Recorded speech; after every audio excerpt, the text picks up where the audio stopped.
Hello everyone, నేను మీ సింధుని. Welcome to our channel passion and fashion by Sindhu. ఇవాల్టి వీడియోలో ఈజీగా చాలా క్విక్గా ఎవరైనా పర్ఫెక్ట్గా ప్రిపేర్ చేసుకునే విధంగా చెకోడీల్ని ఇంట్లో ఎలా తయారు చేసుకోవాలో చూపిస్తున్నానండి. ఒక్కసారి ఇప్పుడు వచ్చే సౌండ్ వినండి.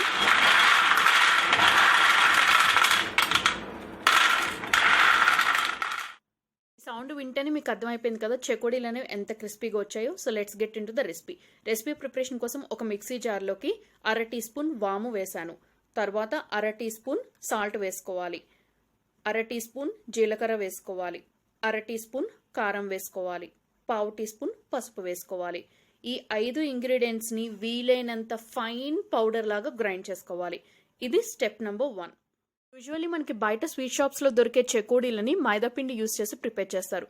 బట్ మనం ఈరోజు రైస్ ఫ్లోర్ యూస్ చేసి ఈ చెకోడీలని ఎలా ప్రిపేర్ చేసుకోవాలో చూపిస్తున్నానండి. అండ్ ఈ రెసిపీ ప్రిపరేషన్లో యాక్చువల్లీ గ్రైండింగ్ ప్రాసెస్ అనేది ఉండదు. నేను అలా ఎందుకు గ్రైండ్ చేశాను అనేది రెసిపీ చూపిస్తూ మీకు చెప్తాను.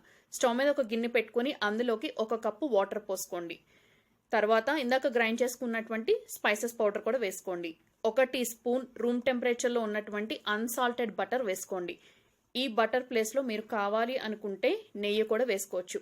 ఇప్పుడు ఈ బటర్ని లైట్గా కరిగే వరకు మనం వేసిన స్పైసెస్ పౌడర్ అలాగే వాటర్ కూడా కొంచెం హీట్ అయ్యే వరకు మిక్స్ చేసుకుంటూ కుక్ చేసుకోండి. మీరు ఏ కప్పుతో అయితే వాటర్ తీసుకున్నారో అదే కప్పుతో 1 కప్పు బియ్యపిండి తీసుకోండి. 1:1 రేషియోలో తీసుకుంటే పర్ఫెక్ట్గా కుదురుతుందండి.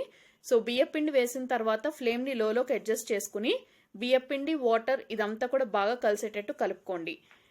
ఒక 1 మినిట్ కలుపుకుంటే మనకి త్వరగానే బ్లెండ్ అయిపోతుంది. అప్పుడు ఫ్లేమ్ అనేది టర్న్ ఆఫ్ చేసి ఈ మిశ్రమం మీదకి ఒక మూత అనేది పెట్టేసి కొంచెం గోరువెచ్చగా అయ్యే వరకు వెయిట్ చేయాలి. సో కొంచెం హీట్ అనేది తగ్గిన తర్వాత వీడియో క్లిప్లో చూపిస్తున్నట్టు ఇలా బాగా కలుపుకోవాలి. పిండి ముద్ద అనేది కొంచెం సెమీ సాఫ్ట్ టెక్స్చర్లో ఉండాలి. మనకి పిండి ముద్ద అనేది బాగా గట్టిగా ఉన్నా అట్ ద సేమ్ టైం బాగా మెత్తగా ఉన్నా కూడా చెకోడీలు ప్రిపేర్ చేయడానికి అస్సలు కుదరదు. సో డౌ కన్సిస్టెన్సీ అనేది చాలా చాలా ఇంపార్టెంట్ ఈ రెసిపీ ప్రిపరేషన్లో. సో ఇలా కలిపుంచుకున్న ఈ పిండి ముద్ద నుంచి కొంచెం పిండి ముద్ద అనేది తీసుకుని రిమైనింగ్ పిండి ముద్ద మీదకి ఒక మూత అనేది పెట్టేసేయండి. దానివల్ల ఆ పిండి ముద్ద అనేది డ్రై అప్ అవ్వకుండా ఉంటుంది.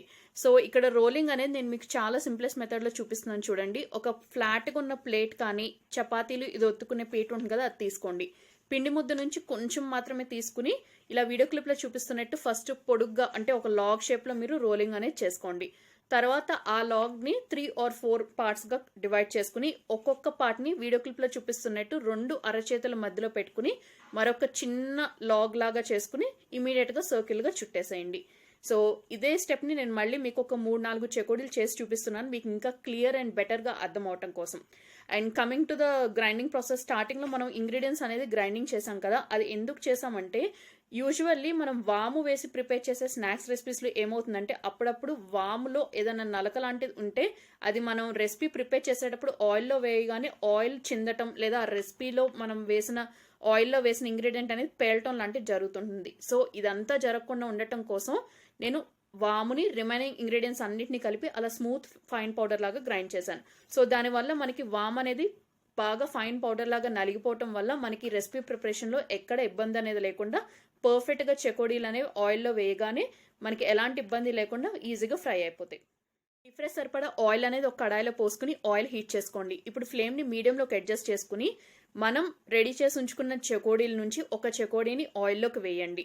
మీకు అది ఆయిల్లోకి వేయగానే ఇమీడియట్గా పైకి పఫ్ అప్ పై వచ్చేస్తే అంటే ఆయిల్లో ఫ్లోట్ అవుతుంటే మనకి ఆయిల్ అనేది పర్ఫెక్ట్ టెంపరేచర్లో ఉన్నట్టు. ఇప్పుడు రిమైనింగ్ చెకోడీలు అన్నిటినీ కూడా ఒకదాని తర్వాత ఒకటి నిదానంగా ఆయిల్లోకి డ్రాప్ చేసేయండి. డ్రాప్ చేసిన తర్వాత కేవలం మీడియం హీట్లోనే ఇవి 2 సైడ్స్ కూడా ఆయిల్లో ఫ్లిప్ చేసుకుంటూ క్రిస్పీగా అయ్యి ఆయిల్ బబుల్స్ లైట్గా తగ్గిపోయి లైట్గా గోల్డెన్ బ్రౌనిష్ కలర్ వచ్చే వరకు కుక్ చేసుకోవాలి. అయితే మనం వాముని ఎంత ఫైన్ పౌడర్ లాగా గ్రైండ్ చేసినప్పటికీ కూడా అందులో ఏమన్నా నలక ఉన్నా లేదా జీలకర్ర వీటి వల్ల కూడా అప్పుడప్పుడు మనం బియ్యం పిండి కలుపుకునేటప్పుడు ఆ కలిపే ప్రాసెస్లో కూడా ఏదన్నా పొరలాంటిది ఏర్పడినా కూడా మనకి ఇది ఆయిల్లో వేయగానే చెకోడీలు అనేవి అప్పుడప్పుడు పేలుతూ ఉంటాయి. సో అలా జరగకుండా ఉండాలంటే మీ దగ్గర వెడల్పుగా ఉన్న ఏదన్నా అపక లాంటిది కానీ లేదా ఇలా జాలీ గెరట్ కానీ మీరు చెకోడీలు అన్నీ వేసేసిన తర్వాత దాని మీదకి పెట్టేసేయండి. సో వన్స్ కుక్ అయిపోయిన వీటి నుంచి ఎక్సెస్ ఆయిల్ మొత్తం కూడా ఒక జాలీ గరిటె పెట్టి డ్రైన్ ఆఫ్ చేసి ఒక సర్వింగ్ ప్లేట్లోకి డిష్ అవుట్ చేసుకోండి.